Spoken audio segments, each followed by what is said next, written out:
Assalamualaikum warahmatullahi wabarakatuh.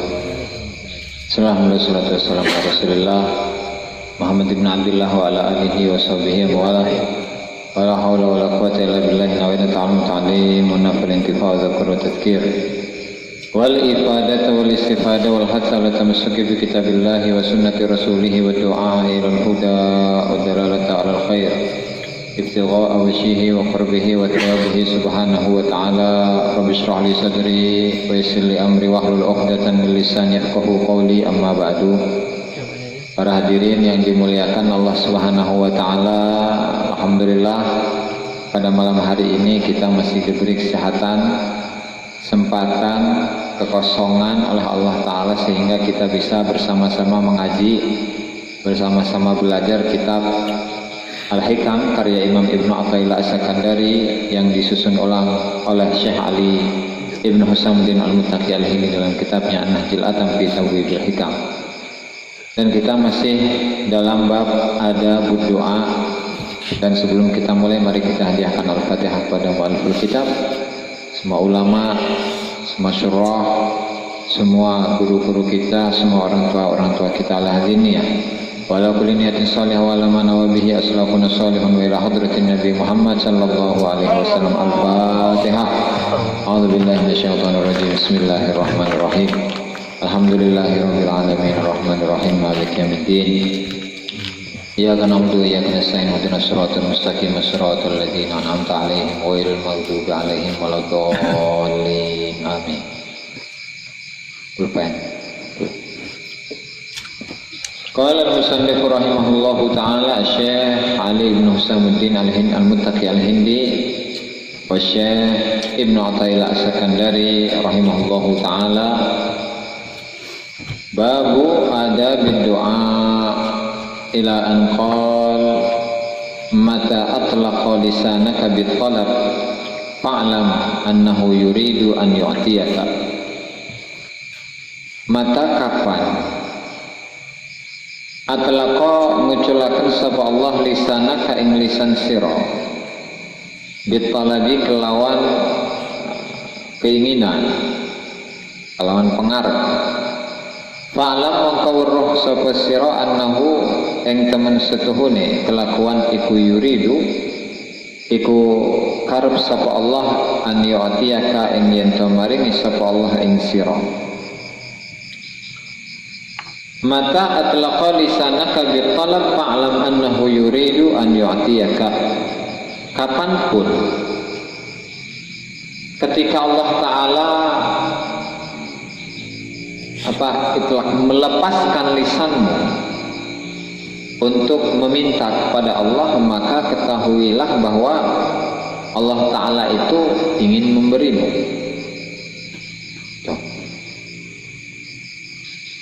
Masih dalam bab doa, masih dalam bab adab-adab tentang doa, bahwa doa itu merupakan sebuah ibadah. Bahkan tidak hanya ibadah, tetapi intisari semua ibadah itu ada pada doa.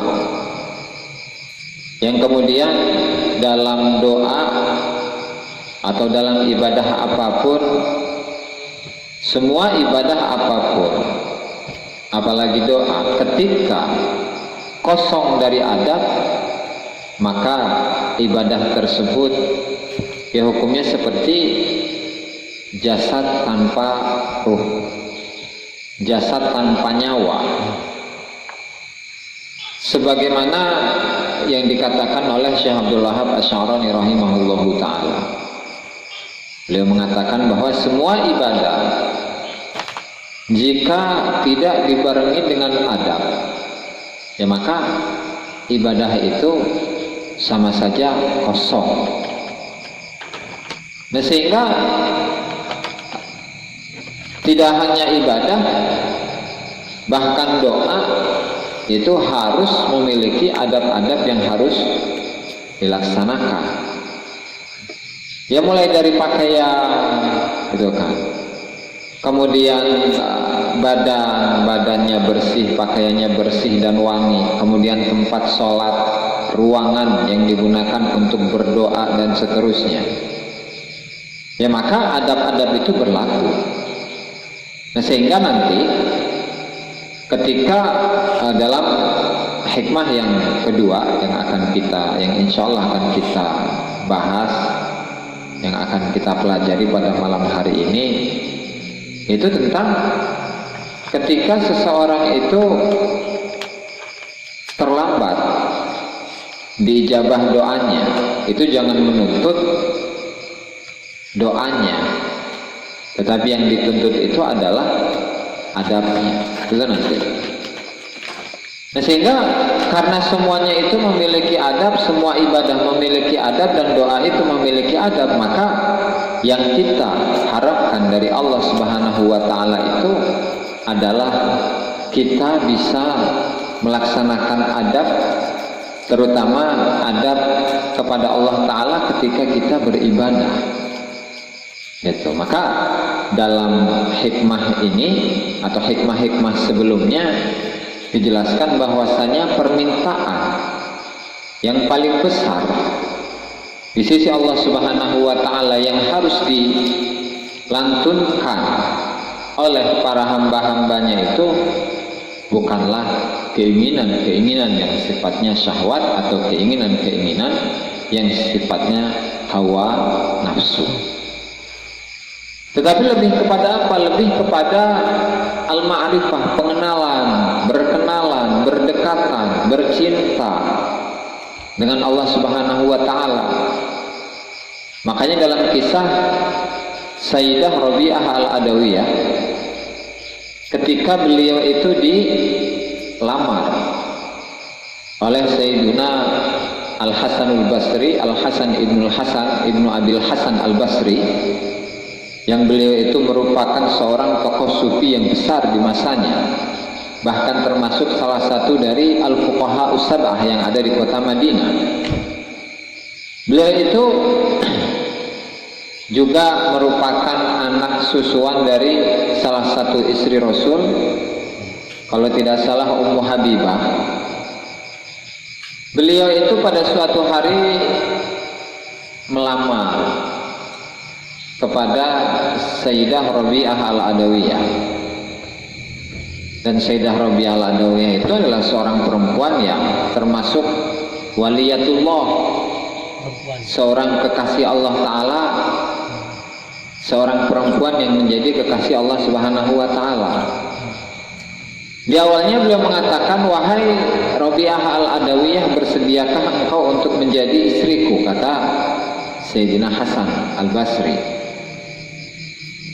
Nah, ditolak halus oleh Rabi'ah al-Adawiyah. Kenapa? Karena ketika saya itu dalam keadaan menjomblo. Jadi yang jomblo-jomblo itu ini aslinya aman. Ketika seseorang itu dalam keadaan tidak memiliki pasangan, kalau yang perempuan tidak punya suami, kalau laki-laki ya tidak memiliki istri. Itu sebenarnya Allah Ta'ala memberikan kesempatan yang begitu besar untuk dirinya, kepada dirinya, untuk serius dalam mengejar cinta Allah Subhanahu wa Ta'ala. Nah sehingga Rabi'ah al-Adawiyah itu, karena ketika saya itu menjadi istrimu, maka kewajiban-kewajiban saya itu bertambah banyak, sementara kewajiban-kewajiban yang Allah Ta'ala berikan kepada diri saya itu belum saya penuhi. Maka apakah kamu siap untuk menanggung kewajiban-kewajiban yang harus saya laksanakan untuk Allah Subhanahu wa Ta'ala? Nah, kata Sayyidina Hasan al-Basri, dia belum mengatakan tidak siap. Karena kamu itu tidak siap, ya, apalagi saya, gitu. Kalau kamu itu tidak siap untuk memenuhi hak-haknya Allah Ta'ala, untuk melaksanakan kewajiban-kewajiban yang harus saya taati, maka bagaimana ketika kewajiban-kewajiban saya itu bertambah dengan menjadi istri kamu? Nah disitulah di mana seorang sufi, seorang kekasih Allah Subhanahu wa taala yang menjadi targetnya, yang menjadi tujuan utamanya itu bukan urusan-urusan duniawi, bahkan bukan urusan-urusan ukhrawi. Ketika urusan tersebut tidak berkaitan dengan Allah Subhanahu wa taala secara langsung, maka mereka itu yang mereka targetkan adalah ketika mereka berdoa, yaitu adalah dekat dengan Allah Subhanahu wa taala, kenal dengan Allah Subhanahu wa taala, dan bercinta, berdua-duaan, bercumbu rayu dengan Allah Subhanahu wa taala. Nah, sehingga sebenarnya untuk menumbuhkan perasaan yang seperti ini gampanglah untuk menjadi para kekasih Allah Ta'ala yang tadi disebutkan nama-namanya. Ketika ada seorang laki-laki yang mencintai seorang perempuan, itu kan bisa dibayangkan bagaimana perasaan cintanya kepadanya, kepada perempuan si doi. Gitu. Nah, sehingga ketika perasaan itu diarahkan kepada Allah Subhanahu wa taala, itu sudah sangat hebat gitu. Maksudnya perasaannya seorang laki-laki kepada perempuan yang dia itu sangat mencintainya, sangat memperhatikannya, kemudian menjaga perasaannya dan lain sebagainya. Ketika perasaan itu diarahkan kepada Allah Subhanahu wa taala, itu sudah sangat hebat. Bahkan bisa jadi orang yang seperti itu sudah menjadi kekasih Allah Subhanahu wa taala ketika memiliki perasaan yang seperti itu kepada Allah. Nah, sehingga intisari atau tujuan dari doa itu bukan untuk mendapatkan surga, untuk mendapatkan kenikmatan-kenikmatan di dalam surga yang di sana terdapat apa itu? Kenikmatan. Cewek-cewek itu apa namanya? Bidadari di dalam surga. Kemudian ada makanan yang enak, pakaian yang bagus, istana yang megah, gitu kan, dan seterusnya. Itu bukan target dari para kekasih Allah Subhanahu wa taala. Nah, sehingga kita pun sebagai seorang salik, seorang murid pun demikian. Yang kita targetkan itu adalah pemilik dari surga dan pemilik dari neraka. Kita tidak perlu, para aulia kekasih Allah Ta'ala itu tidak perlu dengan surga, tidak perlu dengan neraka. Ya, karena yang mereka perlukan adalah bertemu, dekat, bercumbu rayu dengan pemilik surga dan neraka dan semua alam semesta ini. Itu untuk tujuan dari doa yang biasa dipanjatkan oleh para kekasih Allah Subhanahu wa taala. Makanya kan di dalam thariqah itu, dalam berzikir biasanya sebelum berzikir la ilaha illallah, ilahi anta maksudi, kan? Wahai Tuhanku, engkau itu adalah tujuan utamaku. Ilahi, wahai Tuhanku, anta maksudi, engkau itu adalah tujuan utamaku. Oke. Ketika menyebut ilahi anta maksudi, apakah itu hanya sekedar ucapan?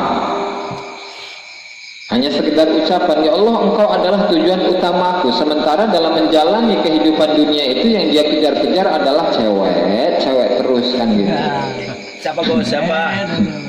Kan cewek terus, kalau nggak cewek ya duit terus. Istighfar aja. Kalau nggak duit, ya kepentingan, jabatan dan seterusnya. Itu yang biasa dikejar oleh manusia dan itu baru hanya sekedar ucapan ilahi anta maksudi. Nah, bisa demikian. Jadi rada munafik tuh orang yang seperti itu. Ngomong kosong ya. Ya, tapi setidaknya lumayan lah. Dia tuh masih berupaya. Kalau katakanlah itu adalah sebuah doa, ya maka nggak masalah itu ilahi anta maksudi, waridhoka matlubi, itu kan.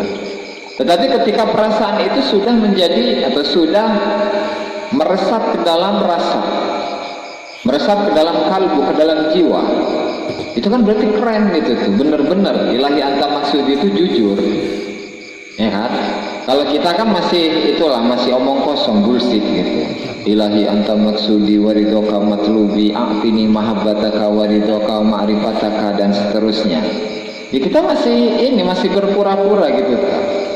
Ibarat ketika seseorang itu mencintai seorang perempuan, dia itu hanya mengatakan I love you kan gitu. Gombal. Nah, jadi tidak benar-benar muncul dari hatinya, bukan berdasarkan atas perasaannya. Ya kayak gitu. Nah itu pun ya setidaknya lumayanlah kita mengikut-ngikut para aulia, dimana ketika mereka berdoa mengatakan ilahi anta maksudi. Tapi kalau itu diniatkan doa ya nggak masalah. Itu bukan sebuah ikrar, bukan sebuah pengakuan dari dirinya, tetapi harapan yang dia panjatkan kepada Allah Subhanahu wa ta'ala. Kayak kembali kepada hikmahnya, mata atlaqa lisanaka bil talab fa'lam annahu yurid an yu'tiyaka. Kapan ketika Allah Ta'ala melepaskan lisanmu untuk meminta, untuk berdoa, maka ketahuilah pada waktu itu Allah Ta'ala ingin memberikan kepadamu sebuah pemberian. Jadi mata atlaqa lisanaka bit talab, doa itu ya harus diucapkan. Doa itu harus diucapkan, tidak boleh doa itu hanya di dalam hati. Ketika seseorang itu diperintahkan oleh Rasulullah untuk beriman, tetapi keimanannya itu hanya ada di dalam hati, ya maka secara syariat dia itu belum dianggap, belum masuk ke dalam golongan orang-orang yang Islam, belum masuk dalam kategori Muslim. Kenapa? Belum diucapkan. Nah doa pun demikian, ketika seseorang itu berdoa ya maka dia harus mengucapkan apa keinginannya. Ketika seseorang itu ingin menjadi ulama, misalnya, ya Allah saya itu ingin menjadi ulama yang soleh, yang ingin mengembangkan, ingin mengajar kepada umat-umatmu agar mereka selalu mengingatmu, agar mereka mengenalmu, dan agar mereka mengerti tentang hukum dan aturan dalam menjalankan kehidupan di dunia ini. Itu ya harus harus jelas. Sehingga apa? Sehingga karena doa itu harus diucapkan, ya, dan ketika lisan itu mengucapkan harapannya dan keinginannya, ya ternyata Allah Ta'ala itu senang mendengar doa-doa yang seperti itu. Makanya dalam sebuah hadis Rasulullah Shallallahu Alaihi Wasallam itu berfirman, seandainya kalau kalian itu tidak melakukan dosa,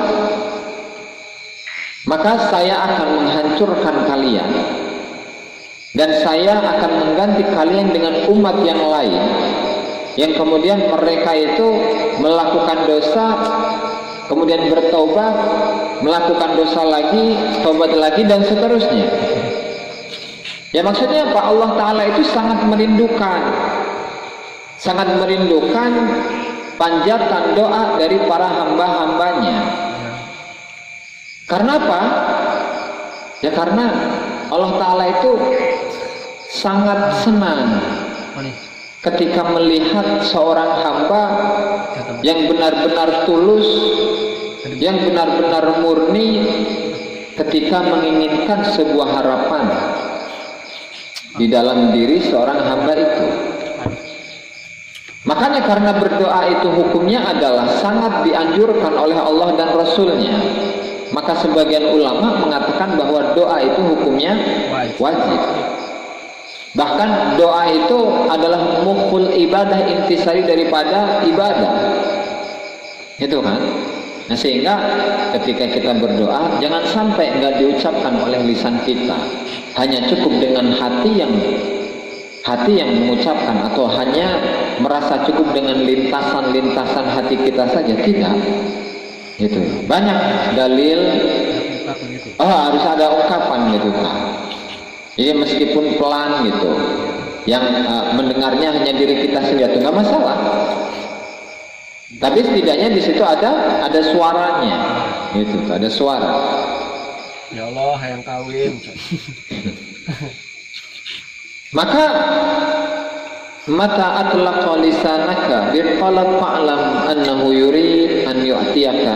Di mana ketika seorang hamba itu lisannya dilancarkan oleh Allah Ta'ala untuk berdoa, ya maksudnya ketika dia berdoa itu tidak keberatan, karena memang doa itu atau harapan itulah yang dia butuhkan.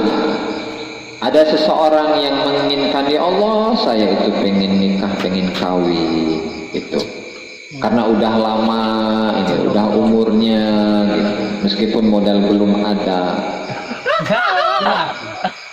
Makanya ya Allah, hanya Engkaulah yang bisa melancarkan semua urusan-urusanku, terutama dalam urusan perkawinan. Maka mudahkanlah ya Allah dalam urusan-urusan perkawinanku. Amin. Dan hanya Engkaulah ya Allah yang dapat membiayai, yang dapat membiayai keluarga, resepsi dan seterusnya. Gitu. Jadi semuanya itu dipasrahkan kepada Allah Subhanahu wa Ta'ala. Ya karena ketika kita tidak memasrahkan urusan kita kepada Allah Subhanahu wa Ta'ala, ya berarti kita belum menjadi hambanya. Kita masih merasa bahwa diri kita itu adalah Tuhan. Karena dalam sebuah ayat Allah Ta'ala berfirman, afara'aita man ittakhadha ilahahu hawa. Tidakkah engkau lihat seseorang yang menjadikan hawa nafsunya sebagai Tuhannya? Itu.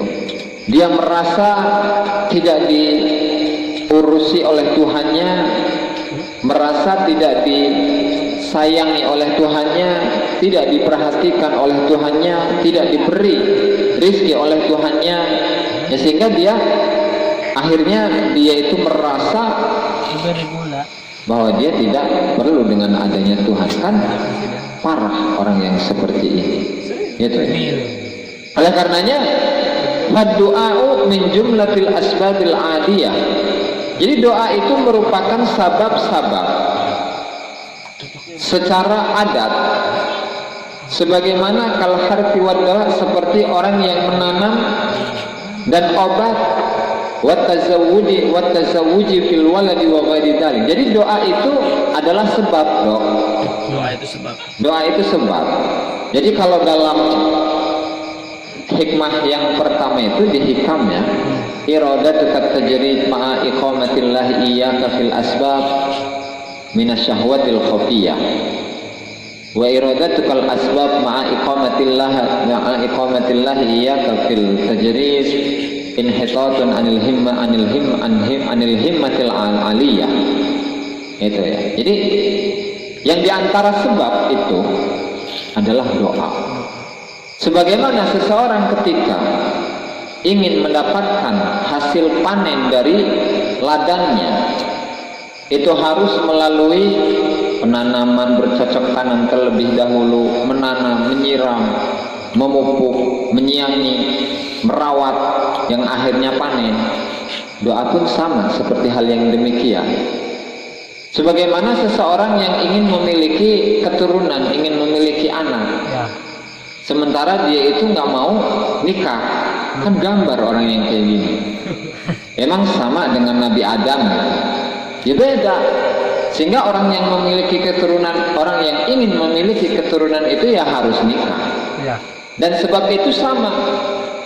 Dan doa itu sama, termasuk dari sebab. Jadi doa itu adalah sebab di mana seseorang itu bisa mendapatkan apa yang dia inginkan. Gitu kan.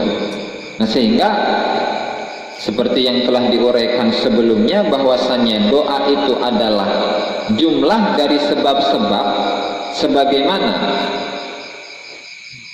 bertani, berobat, kemudian memiliki keturunan, ya semuanya itu adalah sabaqat bihil masyiah wa nafadha bihil qada'u wal qadar.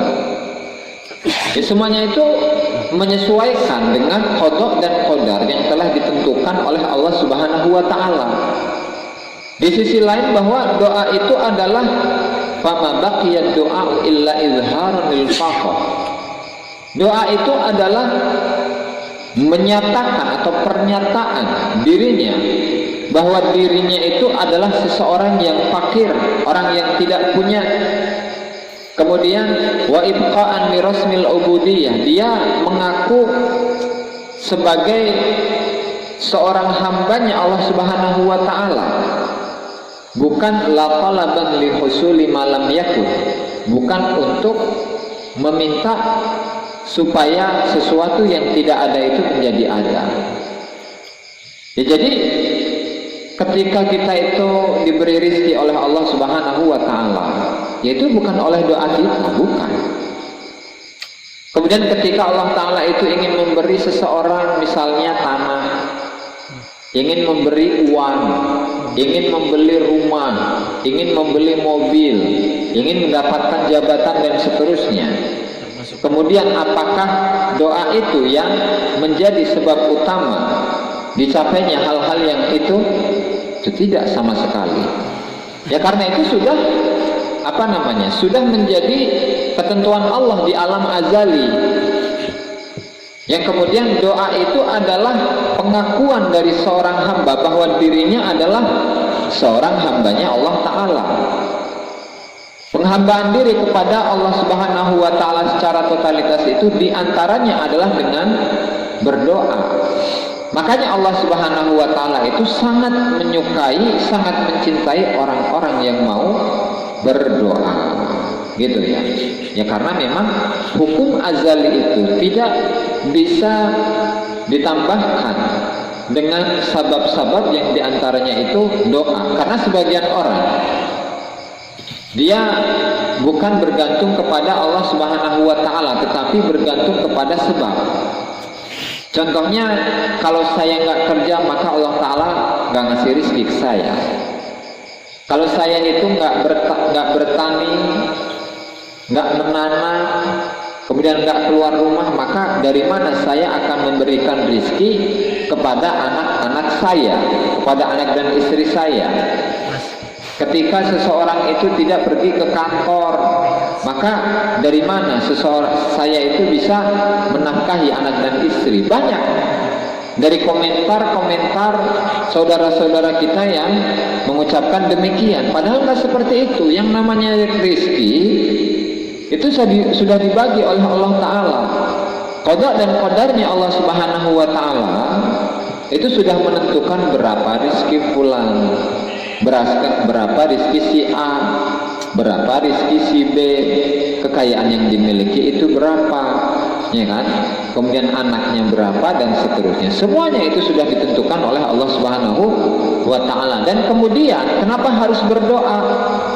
Ya karena sebagai bukti bahwa dirinya itu adalah benar-benar menjadi hambanya Allah Subhanahu wa Ta'ala. Sebagai bukti bahwa dia itu benar-benar orang yang hanya bergantung kepada Allah Subhanahu wa Ta'ala, tidak bergantung kepada selain Allah.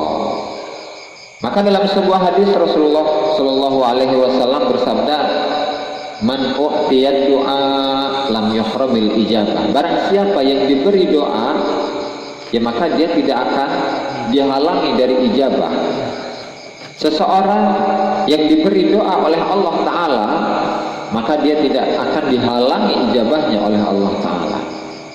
Dan wa man udzina lahu fid du'a minkum faqad futihat lahu abwabur rahmah.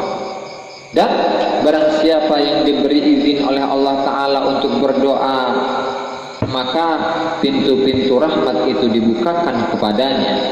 Kemudian wa masu'ilallahu syai'an ahabba ilaihi minal afwi wal afiyah. Dan tidaklah sesuatu yang diminta kepada Allah Subhanahu wa taala yang lebih dicintai oleh Allah taala kecuali al-afwi. Afwi itu apa, Dok? Memaafkan. Ya. Maaf dari Allah taala, wal afiyah, dan kesehatan. Jadi kenapa kita itu sering menemukan para ulama nas'alullah al-afwa wal afiyah? Kami meminta ampunan dan kami meminta kesehatan dari Allah Subhanahu wa taala. Ya karena dengan wasilah kedua hal ini seseorang itu bisa semangat atau lancar dalam melaksanakan ibadah-ibadahnya kepada Allah. Nah, kemudian ketika dia itu lancar, semangat dalam melaksanakan ibadah, tinggal dirinya itu apakah mengaku-ngaku bahwa dia adalah ahli ibadah sehingga dia itu berhak untuk mendapatkan rezeki dari Allah? Ya tidak, sama sekali tidak boleh. Itu hanyalah sebagai bukti bahwa dirinya adalah hamba Allah Subhanahu wa taala. Itu untuk hikmah pertama, mata atlaqa lisanaka bitalab fa'lam annahu yurid an yu'tiyaka. Kemudian hikmah yang selanjutnya, la tutalib rabbaka bi ta'akhuri matladik walakin talib nafsaka bi ta'akhuri adadik. La tutalib aja nuntut sapa sira rabbaka ing pangeran sira bi ta'akhuri matladik kelawan akhire atau terlambate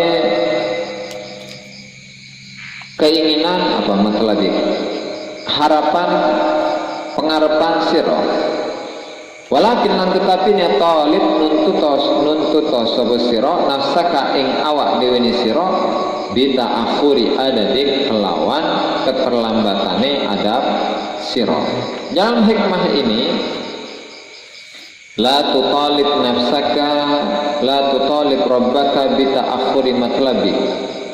Janganlah kita menuntut Allah taala lantaran keterlambatan pemberiannya, lantaran keterlambatan datangnya harapan kita atau keinginan kita. Tetapi walakin talib nafsaka bita'akhuri adadik, tetapi tuntutlah dirimu karena keterlambatan adab.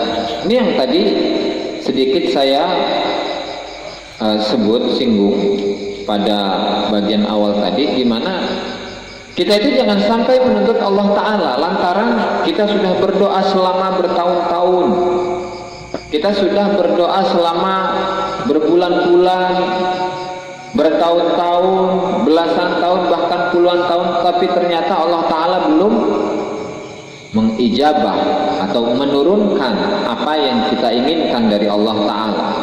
Jangan sampai seperti itu. Kenapa? Ya karena bisa jadi walakin talib nafsaka bita'akhuri adadik, tetapi yang kita tuntut itu adalah diri kita. Ketika diri kita berdoa, apakah kita sudah beradab kepada Allah Subhanahu wa taala atau belum? Kalau memang belum, ya harus beradab terlebih dahulu.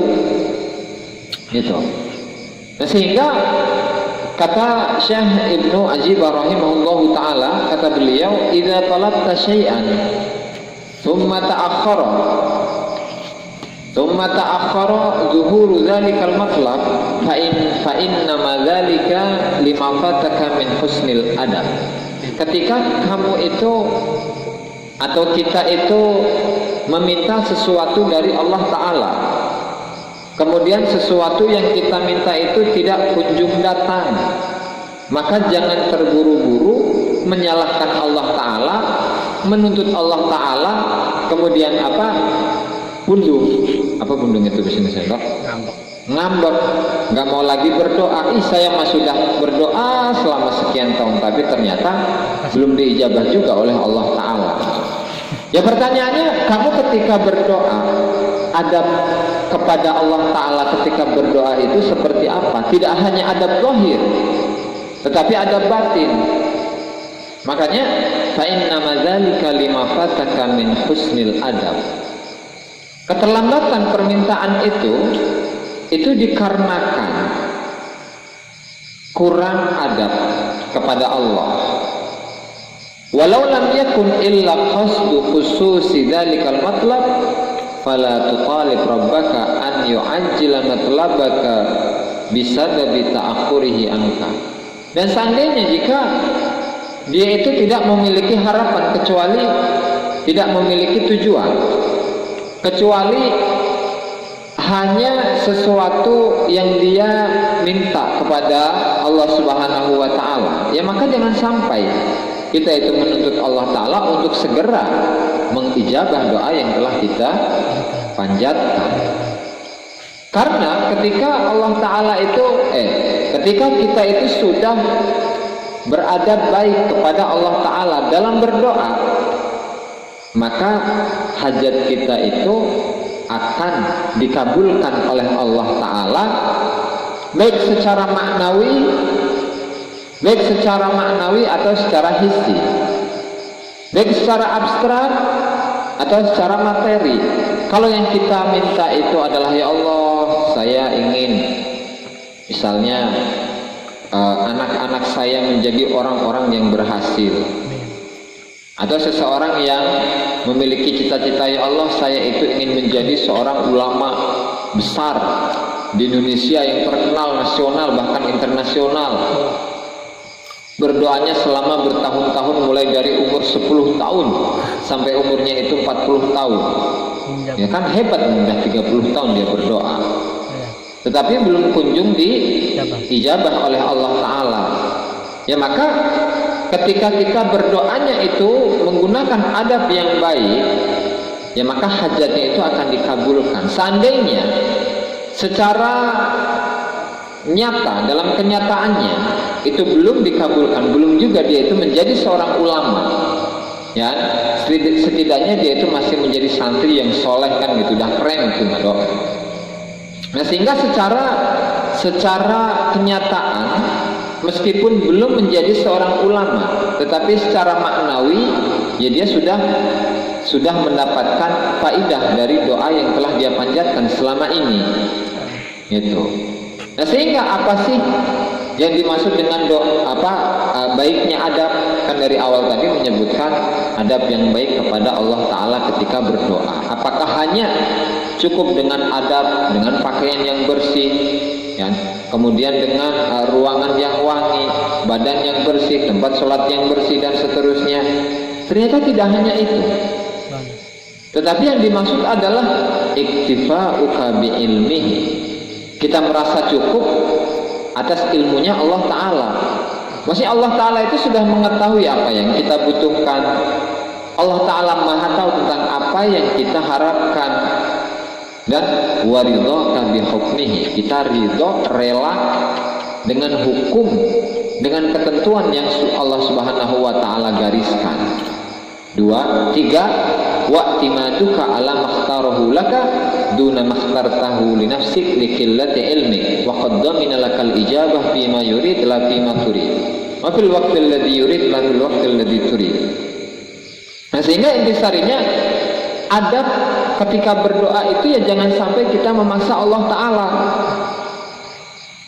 Lantaran adab yang baik yang tidak hanya dilihat dari sisi zahirnya saja, itu adalah adab dari sisi batin, yaitu kita merasa cukup dengan ilmu Allah kepada kita, pengetahuan Allah Ta'ala tentang diri kita, kemudian kita ridho terhadap, kita rela terhadap ketentuan-ketentuan Allah.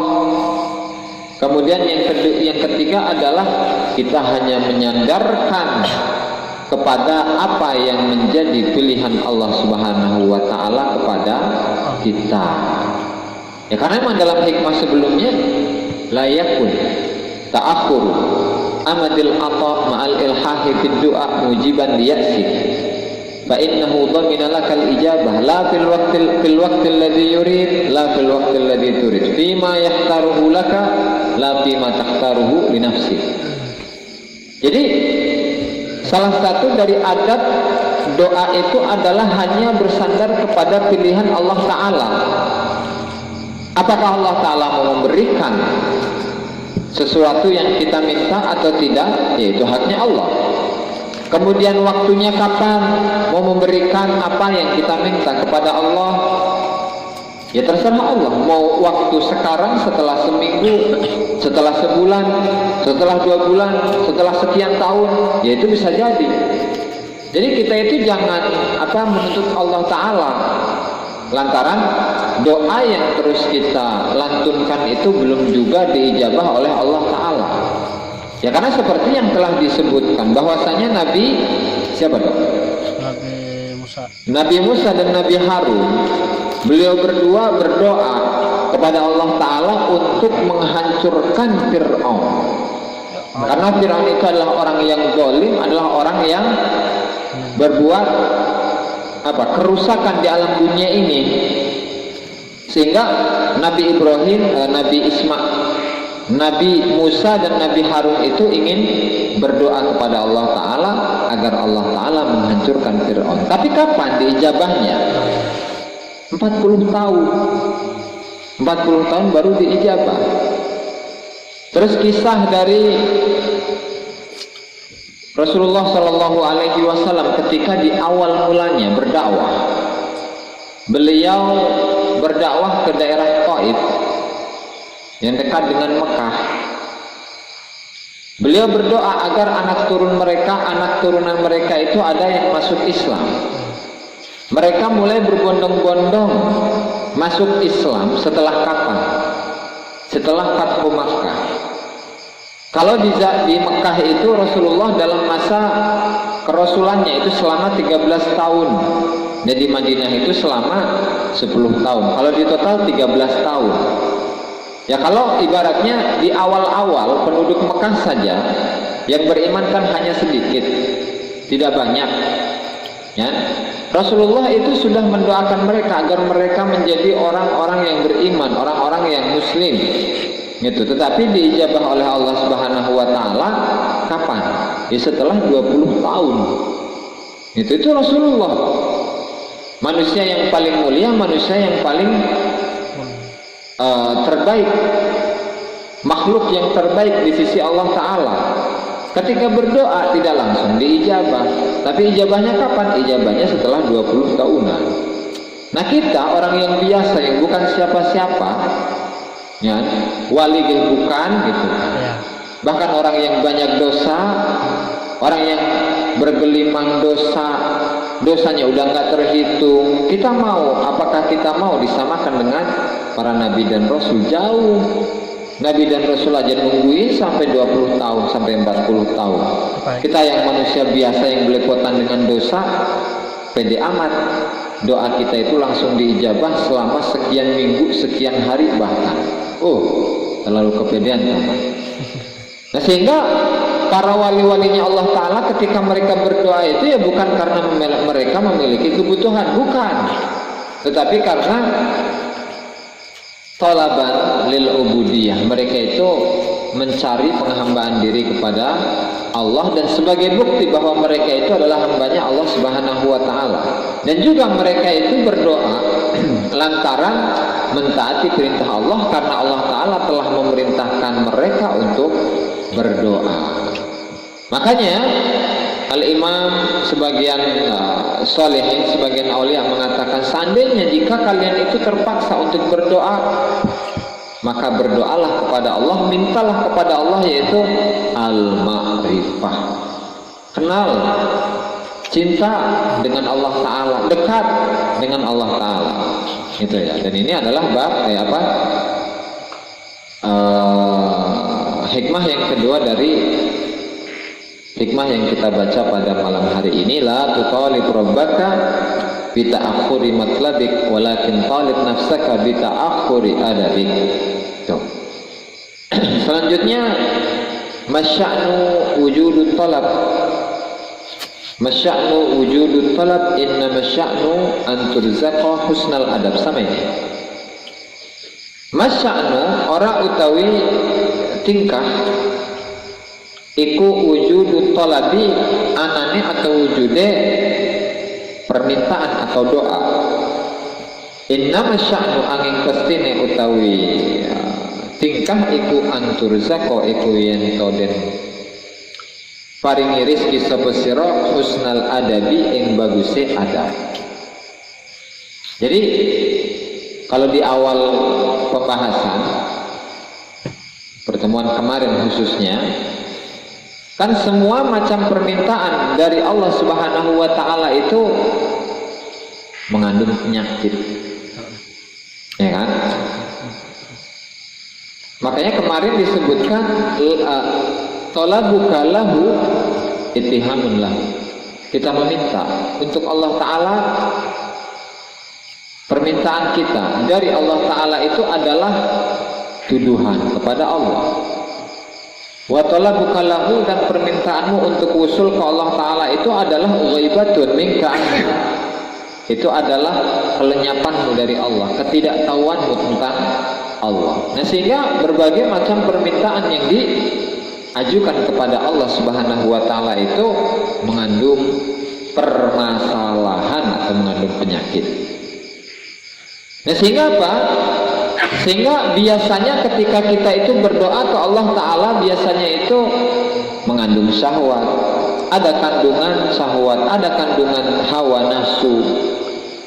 Sementara orang yang ahli makrifat, yang ahli hakikat, mereka itu sudah tidak memiliki keinginan lagi, kebutuhan lagi di sisi Allah Subhanahu wa Ta'ala. Ya karena apa? Ya karena mereka itu sudah mendapatkan kekayaan yang terbesar, yaitu dekat dengan Allah Subhanahu wa Ta'ala, bisa mengasihi Allah Ta'ala, bisa mencintai Allah Ta'ala, bahkan tidak hanya mencintai dan mengasihi, mereka sudah menjadi orang yang dikasihi dan dicintai oleh Allah Subhanahu wa Ta'ala. Gitu ya. Sehingga laisa sya'nu wujudu talab, yang penting itu bukan adanya doa. Yang terpenting itu bukan adanya doa dari kita, dari lisan kita, bukan. Tetapi yang terpenting adalah wa innama sya'nu an turzaqa husnal adab. Yang terpenting adalah kita itu diberi rizki oleh Allah Subhanahu wa Ta'ala berupa adab yang baik, baik adab kepada Allah Subhanahu wa Ta'ala dan kepada sesama. Itu ya. Baik adab yang sifatnya zahir atau adab yang sifatnya batin. Baik adab yang sifatnya itu fisik atau yang sifatnya kejiwaan atau abstrak. Gitu. Nah, adab yang baik itu bagaimana? Tadi yang sudah disebutkan bahwasanya adab yang baik itu adalah tadi apa doa? Hanya bergantung kepada Allah Subhanahu wa Ta'ala. Kemudian tidak memaksa, kemudian pasrah ridho terhadap ketentuan-ketentuan Allah Subhanahu wa Ta'ala, dan tidak meyakini bahwasanya doanya itu yang menjadi penyebab terkabulnya sebuah keinginan, gitu ya. Nah, makanya Syekh Zurruq Al-Fasi rahimahullahu ta'ala dalam syarah hikamnya beliau mengatakan, wal adabu ala salasati aujuh, adab itu ada 3 macam. Yang pertama adabun fid dhahir, adab dhahir, yaitu dengan biiqamatil hukum, dengan melaksanakan hak-haknya Allah Ta'ala.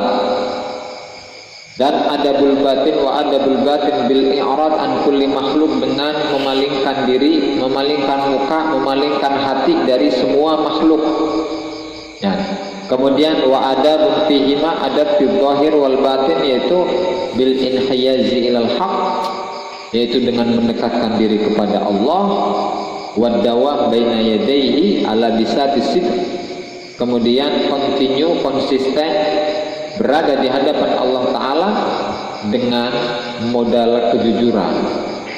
Wa dzalika huwa jumlatul amri wa tafsiluhu wa tafri'uhu wa ta'siluhu, dan itu adalah intisari dari semua urusan, sekalian uraian, sekalian cabang, dan sekalian taksil, apa istilahnya, menjadikan kaidah atau merangkum. Nah, sehingga fatalabu indal arifin laisa huwa bilisanil maqal, innama huwa bilisanil hal wa huwal ittirar. Sehingga permintaan menurut para arifin itu bukanlah ucapan. Jadi yang disebutkan sebelumnya itu adalah makomnya orang awam. yang ketika berdoa dia itu harus mengucapkan dengan lisannya. Tapi kalau para arifin itu tidak perlu dengan lisanul maqal, lisan ucapannya, tetapi yang penting adalah lisanul hal, adalah lisan dari kondisinya, lisan dari perbuatannya, yaitu apa?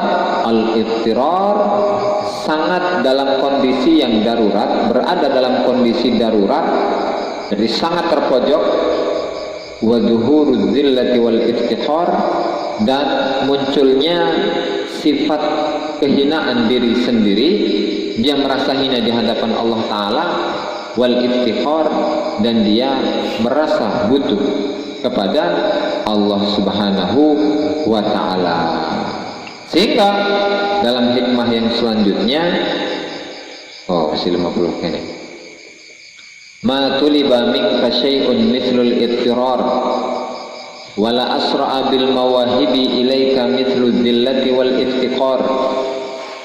Kata musannif Syekh Imam Ibnu Athaillah As-Sakandari beliau mengatakan matuliba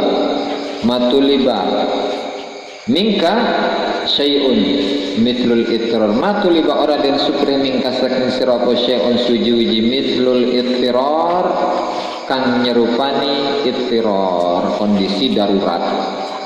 Wala asra'a lan ora ana barang kang paling cepet bil mawahibi maring pira-pira karunia ilaika maring sira mithlul billati kang nyerupani sifat hina wal iftiqari lan kang nyerupani sifat ngerasa fakir.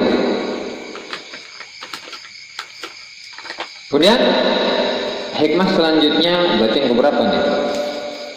1, 2, 3, 4. Matuliba minka, tidak ada sesuatu yang diminta darimu. Mithlul ittirar, yang sama atau yang menyerupai ittirar. Ittirar itu darurat.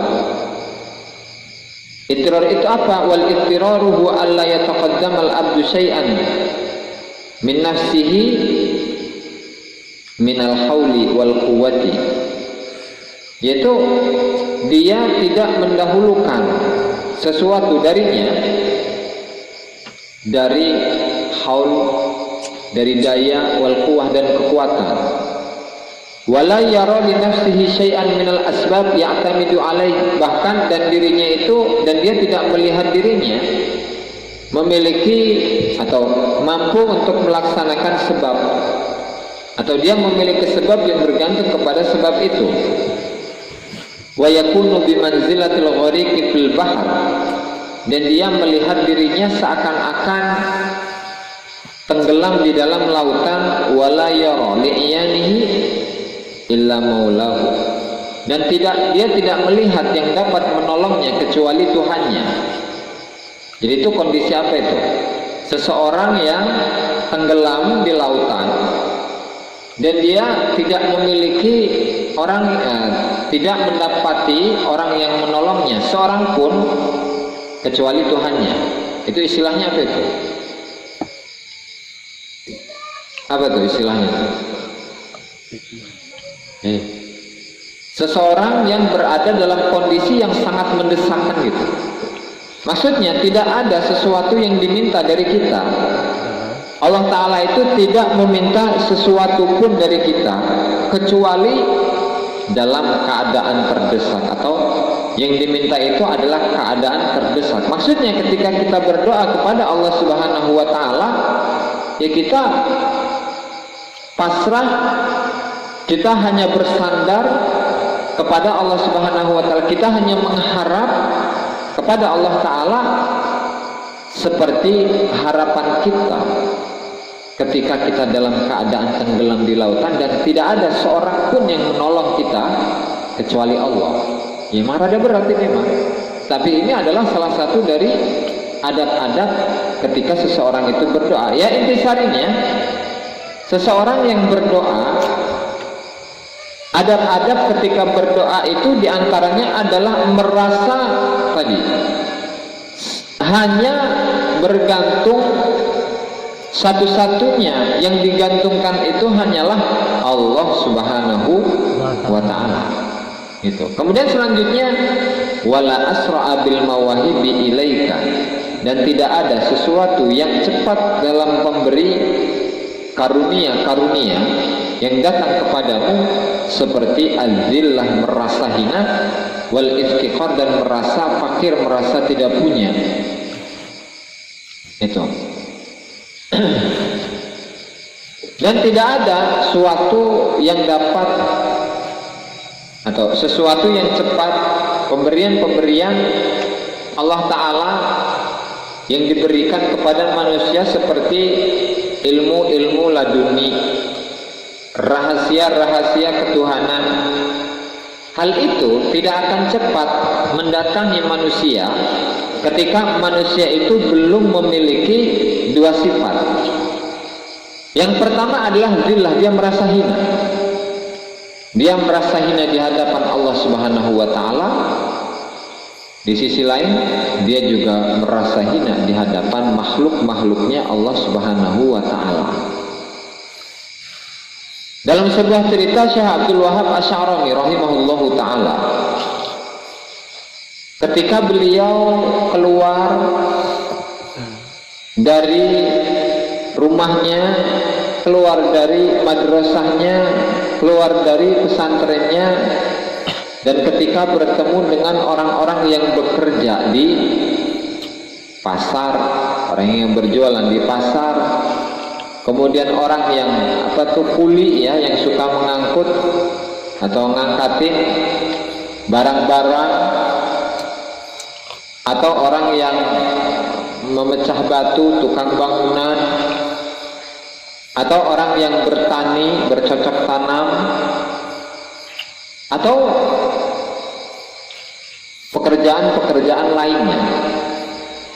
Jadi beliau itu memiliki prinsip bahwasanya beliau tidak boleh untuk menghinakan seorang makhluk pun, meskipun orang yang dia lihat adalah orang yang pekerjaannya itu menurut orang banyak adalah pekerjaan yang hina. Contohnya, orang yang suka atau orang yang pekerjaannya itu ngebersihin WC di pasar. Kan kalau di pandangan masyarakat itu adalah pekerjaan yang hina. Tuh kan? Orang yang tukang ngebersihin got-got atau selokan-selokan di perkampungan, itu menurut pandangan masyarakat adalah pekerjaan yang hina. Tetapi kalau beliau itu tidak memiliki keyakinan atau prasangka yang demikian, tidak. Jadi beliau itu tetap menganggap bahwa semua itu adalah atas dasar pengaturan Allah Subhanahu wa ta'ala. Allah ta'ala membagi-bagi tugas di antara manusia. Ada yang jadi tukang sapu, ada yang tukang ngebersihin selokan, ada yang jadi petani, ada yang jadi dokter, ada yang jadi pedagang, ya, dan seterusnya dan seterusnya. Jadi tidak mungkin di alam semesta ini semuanya petani, nggak ada. Nanti yang jual nanti yang membeli, kalau semuanya petani, nanti yang beli hasil pertanian itu siapa? Kan gitu. Atau kalau di semua penduduk di dunia ini semuanya adalah ulama, terus dia ngajarin siapa? Yang jadi santrinya itu siapa? Atau kalau semua penduduk dunia ini semuanya adalah dokter, terus pasiennya siapa? Jadi urusan dunia itu tidak akan berdiri, tidak akan normal kecuali dengan tadi proses pembagian tugas-tugas masing-masing. Nah, sehingga karena semuanya itu adalah orang-orang yang mengemban tugas dari Allah Subhanahu wa ta'ala, ya beliau sama sekali tidak menghinakan pekerjaan apapun yang dilakukan oleh manusia. Karena ada kemungkinan bahwa dari orang-orang awam itu ada dari mereka yang menjadi kekasih Allah Subhanahu wa ta'ala, sementara kita tidak tahu bahwa mereka adalah kekasih Allah. Jadi berhusnudzon kepada semua orang. Nah, itulah yang dilakukan oleh Al-Imam Abdul Wahab Asy'arani rahimahullahu taala ketika beliau keluar dari rumahnya, keluar dari madrasahnya, dan keluar dari pesantrennya. Jadi beliau tidak pernah menghinakan atau merasa bahwa dirinya mulia, tapi sebaliknya beliau itu adalah orang merasa bahwa dirinya adalah orang yang sangat hina, sehingga ketika dia dihina, beliau dihina oleh ulama semasanya atau oleh masyarakat ataupun yang lainnya, beliau menerima saja karena beliau merasa bahwa emang dari sononya, emang dari sananya saya itu adalah orang yang hina, dan karena saya itu adalah hambanya Allah Subhanahu wa ta'ala, maka layak dihina. Dan ketika ada orang yang memuji beliau sebagai orang yang wali, orang yang ahli ma'rifat, sebagai ulama, sebagai wali kutub, bahkan sebagai orang yang ahli tasawuf, ahli thariqah, ya beliau tidak senang dengan sebutan-sebutan seperti itu. Ya karena beliau menyadari bahwa apa yang beliau lakukan itu ya belum sama dengan wali-wali yang hidup di sebelum masa beliau, sehingga beliau belum pantas menjadi seorang wali. Beliau merasa tidak pantas untuk disebut sebagai seorang wali, sebagai seorang ulama, atau sebagai orang yang ahli tasawuf. Itu adalah bentuk dari ketawaduan yang dimiliki oleh Syekh Abdul Wahab Asy'arani. Nah, berbeda dengan zaman sekarang. Biasanya yang sekarang ini, ketika seseorang itu sudah menguasai satu kitab, entah itu Jurumiyah misalnya, entah itu Fiqih Safinah gitu, ketika pulang kampung dan banyak tetangga yang menyebutnya sebagai ustadz, langsung ya kan, kepalanya jadi gede. Padahal ilmunya baru Safinah, yang dia kuasai baru Safinah. Kalau berbicara tentang ilmu itu kan nggak ada batasnya, ya. Wa fawqa kulli dzi ilmin alim, kata Allah Taala. Dan di setiap orang yang memiliki ilmu itu ada zat yang maha mengetahui segala-galanya, yaitu Allah Subhanahu wa Ta'ala. Beliau tidak merasa pantas disebut sebagai ulama, kalau Syekh Abdul Wahab Asy'arani. Tetapi ketika kita melihat fenomena yang terjadi di zaman akhir ini, memang benar apa yang dikatakan oleh Rasulullah. Di akhir zaman ini qalilun fuqaha'uhu, qalilun ulama'uhu. Ulama-ulama yang sangat ahli dalam ilmu syariat itu sudah sedikit. Tetapi katsirun khutaba'uhu, orang yang pintar ceramah, orang yang pintar bacot itu banyak. Kenapa enggak banyak? Kok bisa banyak? Atau iya, seorang artis yang enggak laku, yang udah enggak laku, untuk mengisi acara sinetron segala macam udah enggak laku, ya akhirnya pindah profesi dari artis ke mubalik, tukang ceramah. Ya karena agama itu adalah satu hal yang paling manis untuk dijual ke orang-orang. Itu kan berbicara tentang agama.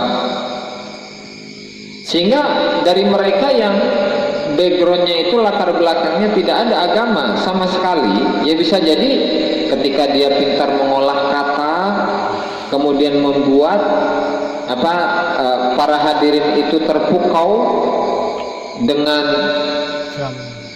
bibir manisnya, dengan ucapan manisnya, ya sehingga mereka akan senang dengan ceramah-ceramah yang model seperti itu, meskipun isinya kosong. Ya biasanya yang mereka bahas dalam satu pertemuan 1 jam misalnya, atau 1,5 jam, itu yang dibahas itu 1 hadis 2 hadis.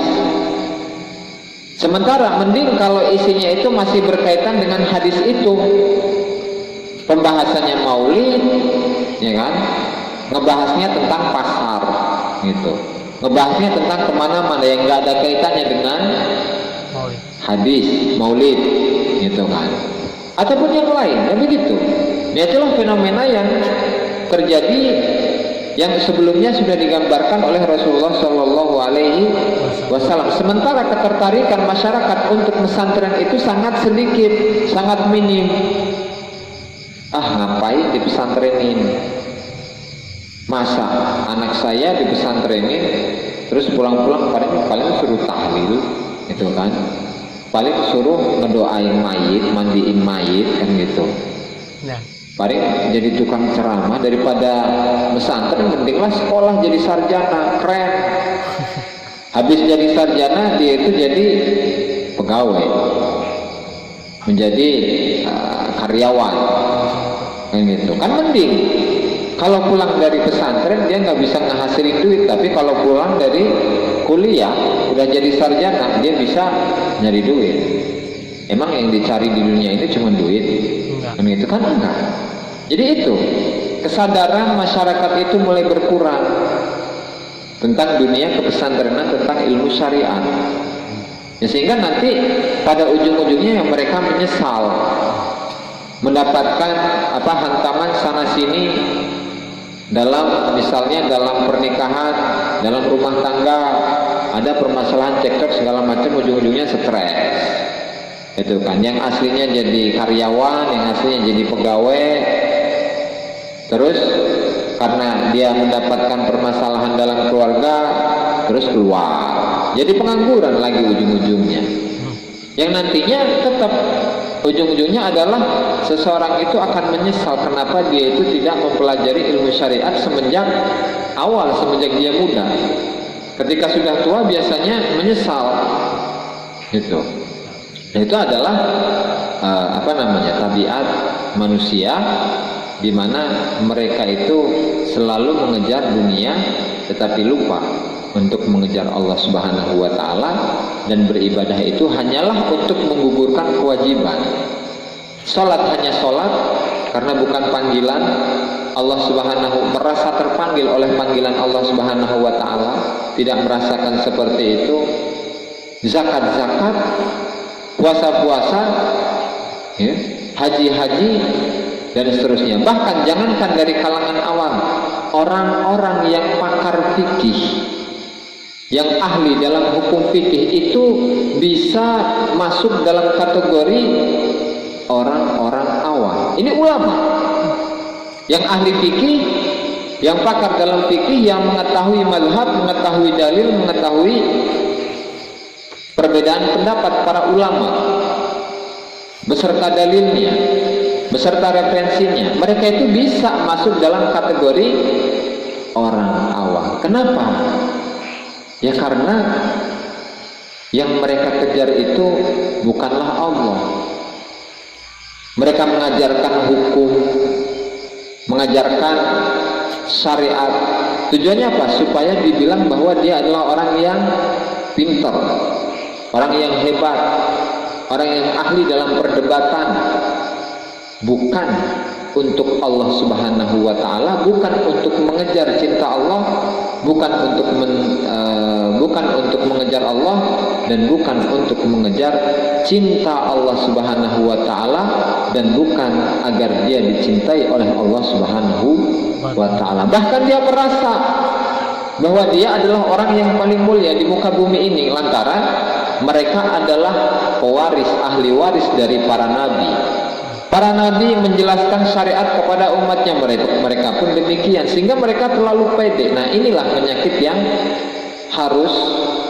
penyakit yang parah, stadium 4 yang harus diobati. Itu ya. Sehingga ya bukan kita menghukumi orang lain, ya setidaknya kita introspeksi diri ketika kita belajar, niatnya apa? Ya niatnya untuk pertama menggugurkan kewajiban kita untuk menuntut ilmu, ya kan? Kedua adalah kita itu ingin mengenal syariat terlebih dahulu supaya kita dalam tata cara beribadah itu benar. Kemudian yang ketiga adalah agar kita itu bisa mengejar, untuk kemudian bisa mengejar cinta Allah Subhanahu wa taala.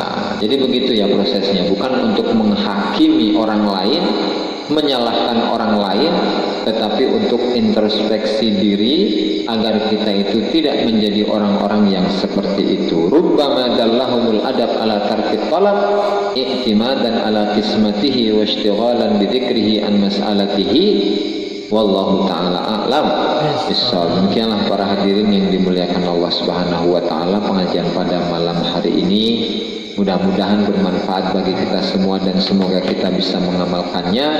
Amin ya rabbal alamin. Kurang dan lebihnya saya mohon maaf. Wallahul muwaffiq ila aqwamit thoriq. Wassalamualaikum warahmatullahi wabarakatuh.